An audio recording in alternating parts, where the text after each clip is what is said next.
Alhamdulillah. Alhamdulillahi Rabbil Alamin. Wassalatu wassalamu ala ashrafil anbiya'i wal mursalin. Nabiyina wa habibina Muhammadin wa ala alihi wa sahbihi ajma'in. Wa man tabi'ahum bi ihsani ila yaumiddin.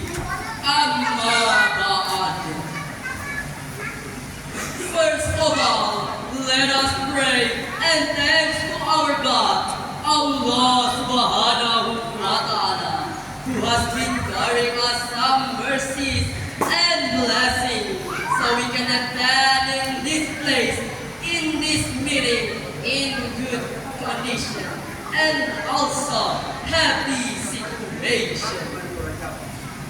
Secondly, salutation always be given to our beloved Prophet Muhammad sallallahu alayhi wa sallam, who has guided us from the darkness into the lightness. Dewan juri yang arif dan bijaksana, hadirin yang kami banggakan.